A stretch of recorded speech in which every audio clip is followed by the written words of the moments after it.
And I get very distraught when we start talking about figures. Figures that I know would be impactful nationally, to the extent that we can spur this economy very fast to our ideals. $500 million is enough money to build the Nairobi-Mombasa Expressway, 6-lane. It was 3.6 billion USD, right?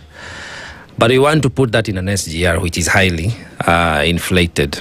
Now, you say we spent a trillion plus for the existing SGR. In my opinion, we got a low-grade quality trains. I mean, we've gone to other places and you see how speed trains ought to, to function and how they operate. Now, here we pay premium price for low quality products and standard.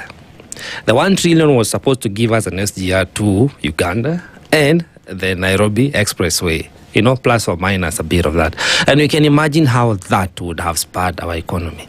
I agree on the necessity issue because connectivity is key. There is a new phenomenon, the new Silk Road by China. They want people to move and goods to move because that is the way to go. Now, here we are. We are being treated to the theatrics of the launch of the SGR and other projects. But my question goes to, is the bidding process competitive enough? Do we benchmark? As you say, they are like the standard operating procedures where these are the acceptable rates. If you want to do an SGR, if you want to do an expressway, if you want to expand an airport, these are the market rates if you are to go for. Are we treated to, I don't know if you're privy to this, but are we treated to offers and competitive offers where we as a country can say, we can go with, why not go to Germany instead of China? Why not go to Hungary instead of Poland? Are we treated with such? Or is the choice made because, as you know, the kickbacks and the corruption, we know that is in existence. Yes. So, but how is that process managed from an economic point of view? Are we compliant in terms of bidding? Well, I really would not answer for the government. Right. Kevin might, but like really. You need to get the transport CS here, yes. and ask him some of those questions. I'll be listening. But let me comment on the opportunity cost of the SGR vis-a-vis the alternative projects that you're saying in terms of the 6-lane road from Mombasa to Nairobi. Come on, Bwana. Pia wewe kuwa serious. Like, we do not have a functional railway between us and Uganda. We are losing the regional diplomatic influence to Tanzania. And waiting any longer means that there is a lot that we might stand to lose. The reason Kenya Airways is boss in the region is simply because they started early in terms of winning the logistics battle.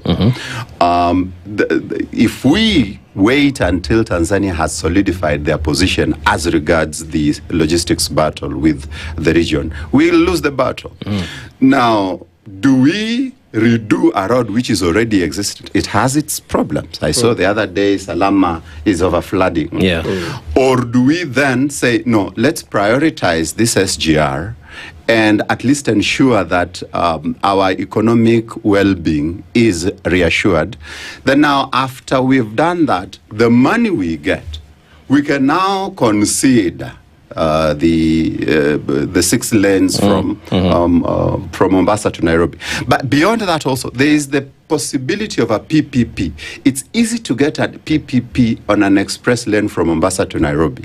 It's not easy to get a PPP on an SGR between Naivasha and Busia. Is it the issue of return on investment? Yes. Okay. You see, with government, you're looking at the bigger picture, right? The macroeconomic considerations. With the private sector, you don't care about the macros. That's not your money.